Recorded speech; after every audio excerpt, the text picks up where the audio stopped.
Hi viewers, welcome to ఆదాన్ మరొకడం. నేను మీ ప్రసాద్. ఓటమి భయంతో ఈవీఎంలను ధ్వంసం చేసిన పిన్నెల్లి పల్నాడు. మామూలుగా పల్నాడు అనగానే ఏదైనా చెప్పాలి అంటే అరాచకాలకి, ఫ్యాక్షనిజానికి మారుపేరు. అటువంటి పల్నాడులో ఎన్నికలు ప్రశాంతంగా జరుగుతాయా అంటే మామూలుగా అయితే బాగానే జరిగినాయి అని చెప్పేసి అంటున్నారు. కానీ ఎన్నికల తర్వాత ఏదైతే దాడులు, విధ్వంసాలు ఉన్నాయో అవన్నీ బయటకు వచ్చినాయి. కానీ తాజాగా మరొక వీడియో ఫుటేజ్ బయటకు వచ్చింది. అది ఏంటి అంటే ఎన్నికల రోజున జరిగిన ఘటన. ఏంటా ఘటన? ఈవీఎంలను ధ్వంసం చేయటం. ఎవరు చేశారు అంటే సాక్షాత్తు ఆ నియోజకవర్గ ఎమ్మెల్యేనే. మరి ఈవీఎంలను ధ్వంసం చేయవలసిన అవసరం ఏముంటుంది అంటే ఖచ్చితంగా వాళ్ళకి ఓటమి భయం ఉంటేనే అట్లాంటి పనులు చేస్తారు కదా. మరి ఇటువంటి క్రమంలో సాక్షాత్తు ఎమ్మెల్యేనే డైరెక్ట్గా పోలింగ్ బూత్లోకి వెళ్ళి ఆ యొక్క ఈవీఎంని ఎత్తి నేల కొట్టాడు అంటే ఆ సమయంలో ఒక ఏజెంట్ కూడా దానికి అడ్డుపడ్డాడు. ఆ ఏజెంట్ని కూడా తోసేశారు. తర్వాత అదే రోజు సాయంత్రం అదే ఏజెంట్ పైన గొడ్డలతో కూడా దాడి చేశారట.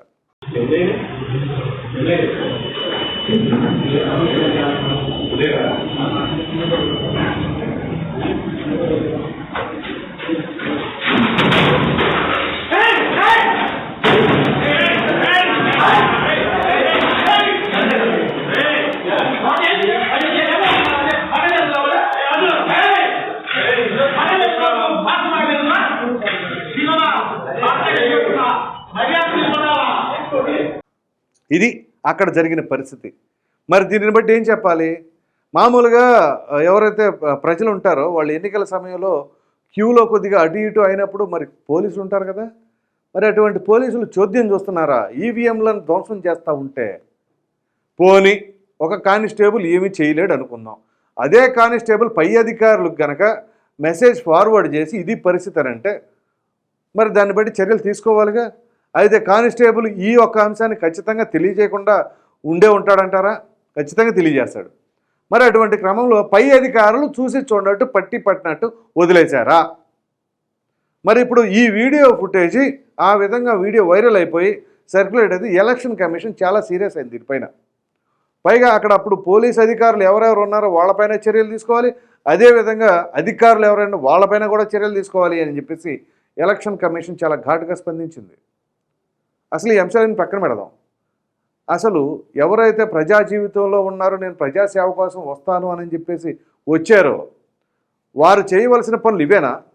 ఈ విధంగా ఈవీఎంలను ధ్వంసం చేస్తున్నారు అంటే ప్రజా తీర్పుని కారాసినట్లేగా. సో ఇక్కడ ఓటమి భయం ఉంటేనే ఈ విధమైన చర్యలకు పాల్పడేది. మరి ఇట్లాంటివి చేస్తున్నారు అంటే ఖచ్చితంగా ఓటమి భయమే. సో ఈ ఓటమి భయానికి గల కారణం ఏంటి? పైగా 4 సార్లు ఎమ్మెల్యేగా చేసిన పిన్నెల్లే భయపడిపోయి ఈవీఎంలను ధ్వంసం చేస్తున్నారు అంటే ఇక మిగిలిన చోట్ల పరిస్థితి ఏమిటి? అదేమిటి అంటే ఇదే వైసీపీ నాయకులు ఎన్నికలు అయిపోయిన తర్వాత ప్రెస్ మీట్లు పెట్టి ఏం మాట్లాడారు ఒకసారి గుర్తు చేసుకోండి. అంతెందుకు నిన్న కూడా మంత్రి అంబటి రాంబాబు గారు ఏం మాట్లాడుతున్నారు? ఇదిగో అధికారులను ఈ విధంగా సస్పెండ్ చేశారు, లేదా అధికారులు మార్చిన వాళ్ళని కూడా ఈ ఎలక్షన్ కమిషన్ సస్పెండ్ చేసింది అంటే వాళ్ళు ఏ విధంగా చర్యలు తీసుకున్నారు అంటే వాళ్ళు సరిగ్గా పనిచేయలేదు అనే ఉద్దేశమే కదా అని చెప్పేసి నిన్న అంటున్నారు. అసలు తెలుగుదేశం పార్టీ, జనసేన, బీజేపీ ఈ కూటమి ఆ యొక్క అధికారులు అంటే పురంధేశ్వరి గారు బీజేపీ రాష్ట్ర అధ్యక్షురాలుగా ఉన్నారు కాబట్టి ఆవిడ సహకారంతో ఈ విధంగా ఎన్నికల అధికారులు మార్చేసి ఈ చర్యలకు పాల్పడ్డారు, ఎక్కడికక్కడ రిగ్గింగులు చేశారని చెప్పేసి అంటున్నారు. ఏది? అది ఒక మాట మాత్రమే, ఒక సాక్ష్యాధారం కూడా లేదు అంబటి రాంబాబు గారు చెప్పేది. కానీ ఇక్కడ పిన్నెల్లి రామకృష్ణారెడ్డి చేసిన సాక్షాత్తు వీడియో ఫుటేజ్తో ఉంది. మరి దీనికి ఏం స్పందిస్తారు? ఇదే పిన్నెల్లి రామకృష్ణారెడ్డి గారు అధికారంలోకి వచ్చిన కొత్తలో మరి బోండావమ్మ, బొద్దా వెంకన్న వాళ్ళు మాచర్లు వెళ్ళినప్పుడు స్థానిక సంస్థల ఎన్నికలకు ముందు ఆ వాహనాన్ని ఏ విధంగా ధ్వంసం చేశారు, పెద్ద పెద్ద బాధలతో కొడతాం, భయభ్రాంతులు గురి చేసింది. మరి ఆ యొక్క వీడియోలు కూడా బయటకు వచ్చినాయి కదా. అది ఎవరి వలన జరిగింది? సో దీనిని బట్టి వైసీపీ నైజం ఏంటి అంటే ఎక్కడ చూసినా కానీ ఈ విధంగా విధ్వంసాలు, దాడులకు పాల్పడుతున్నారు అని చెప్పేసి ప్రతిపక్షాలకి అవకాశం ఇవ్వట్లేదు వైసీపీ. ఇక్కడేంటి అక్కడేంటి, ఎక్కడ చూసినా కానీ చివరికి ప్రజల మీద కూడా ప్రజలు ఏ విధంగా నిలదీస్తే ఇమ్మీడియట్గా ఆ కన్నప్పరాజు కానీ, వెల్లంపల్లి శ్రీనివాస్ కానీ ఇలా చెప్పుకుంటూ పోతే చాలామంది ఉన్నారు. ఎవరైనా సరే మీకు ఇది మా నియోజకవర్గానికి ఇది చేయలేదనో లేదా ఈ ఉద్యోగాలు రాలేదనో అని అడిగితే దానిపైన వాళ్ళపైన విరుచుకుపడతా ఉంటారు. సో దీనికోసమేనా మరి జగన్మోహన్ రెడ్డి గారు వచ్చేసేమో నా ఎస్సీలు, నా బీసీలు, నా మైనారిటీలు అని చెప్పేసి ఓ ప్రక్కన అంటారు. మరో ప్రక్కన ఇక్కడ జరుగుతున్న ఘటనలు చూస్తేనేమో దానికి విరుద్ధంగా ఉంటున్నాయి. మరి ఇక్కడ పల్నాడు పరిస్థితి ఈ విధంగా ఉంది. సో అందుగురించేనేమో బహుశా పిన్నెల్లి రామకృష్ణారెడ్డి గారు అసలు కనపడకుండా పరారైపోయారని చెప్పేసి మనకు మొన్న వార్తలు వచ్చినాయి.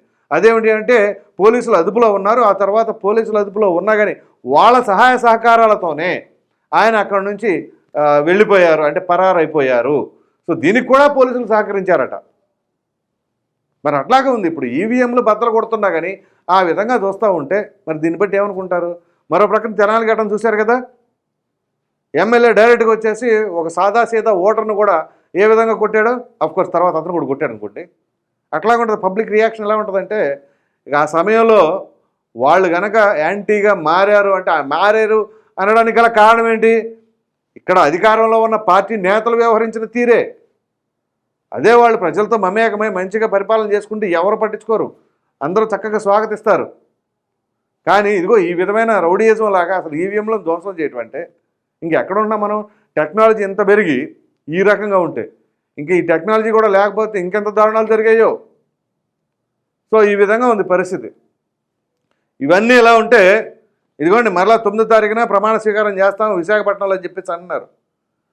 సో ఇప్పుడు ఓటమి భయంతో ఉంటేనే ఈ విధంగా దాడులకు పాల్పడితే రేపు మరలా అధికారంలోకి వస్తే ఏ విధంగా ఉంటుంది అని చెప్పేసి రాజకీయ విశ్లేషకులు సైతం నివ్వెరపోతూ ఉన్నారు. రేపు మరలా వైసీపీ అధికారంలోకి వస్తే ఏంటి అని. సో ప్రజలకి ఆ నమ్మకం కలిగించాలి. మేము వస్తే ఎటువంటి దాడులు జరగవు, మంచి పరిపాలన అందిస్తాము అనే భరోసా ఏ నాయకులు అయితే ప్రజలకు కలిగిస్తారో వాళ్ళకి అధికారం ఇస్తారు. అంతేగాని ఇక్కడ ఎవరు వచ్చినా సరే, అది తెలుగుదేశం పార్టీ కావచ్చు, జనసేన కావచ్చు, వైసీపీ కావచ్చు, ఎవరు వచ్చినా సరే ప్రజలకు కలిగించవలసిన భరోసా ఏంటి అంటే మేము సుపరిపాలన అందిస్తాం, యువతకు మంచి భవిష్యత్తు అందిస్తాం, దాడులు కిడ్నాపులు ఇట్లాంటి వాటిని అరికడతాం, లా అండ్ ఆర్డర్ సజావుగా నడిచేలాగా పనిచేస్తాం అని చెప్పేసి ఎవరైతే ప్రజలకు నమ్మగలుగుతారో, ప్రజలు నమ్ముతారో వాళ్ళకు అవకాశం ఇస్తారు. అంతేగాని ఈ విధంగా ఎన్నికల సమయంలోనే ఇట్లా జరుగుతూ ఉంటే అప్పుడు అదే సమయంలో ఆ ఈవీఎం ధ్వంసాలు చేస్తున్న సమయంలో ఆ వార్త ఖచ్చితంగా బయటకు వచ్చినా, లేదా ఆ బూత్లోనే వైసీపీకి ఓటేద్దాం అనుకున్న వారు కూడా ఈ విధంగా ఈవీఎంలు ధ్వంసం చేస్తుంటే ఇక వాళ్ళు ఓటేయడానికి ఇష్టపడతారా? లేదు, కొంతమంది న్యూట్రల్లో ఓటర్స్ ఉంటారు, వాళ్ళు వైసీపీకి వేద్దాం అనుకుంటారు. కానీ ఇట్లాంటివి చూస్తే వేస్తారా? ఖచ్చితంగా వేయరు. సో దీనికి కారణం ఎవరు? మరలా ఆ పార్టీ నేతలు వాళ్ళు చేస్తున్న చర్యలు. సో దీనివలన ప్రతి నియోజకవర్గంలో ఇట్లాగే చేశారనుకోండి, అన్ని చోట్ల కూడా యాంటీ అవుతుందిగా. అప్పుడు జగన్మోహన్ రెడ్డి గారు ఏదైతే కలగంటున్నారో వైనాట్ 175 అనేది అది కలగానే మిగిలిపోతూ ఉంటుంది. సో ప్రజలకి ఒక రకమైన ధైర్యం కలగజేయాలి, భయం కాదు. ఇది పరిస్థితి. పల్నాడు మాచర్ల అనగానే మామూలుగానే రాష్ట్ర వ్యాప్తంగా ఎట్లా ఉంటుంది అంటే ఈ ఒక పార్టీ గెలిస్తే ఇంకో పార్టీ నేతలు మోటామూళ్ళు సర్దుకొని ఊరోజులు వెళ్ళిపోవాల్సిందే, ఆ పరిస్థితి తీసుకొచ్చారు. ఇక ముందైనా సరే పోనీ జగనన్న ప్రభుత్వం, జగనన్న అన్నిటికీ అతీతం కదా. మరి అట్లాంటప్పుడు ఆయన అధికారంలోకి వచ్చిన తర్వాత గతంలో ఏదైతే ఉన్నాయో ఆ పరిస్థితులన్నీ మార్చేసి అందరూ కలిసిపోయానండి, నా పరిపాలనలో ఎవరు ఊరోజులు వెళ్ళిపోకూడదు, అందరూ బ్రహ్మాండంగా ఉండాలనే పరిస్థితులు ఉన్నాయా? అది లేదు, ఇంకా పెరిగిపోయినాయి. సో ఇట్లా ఉంది పరిస్థితి.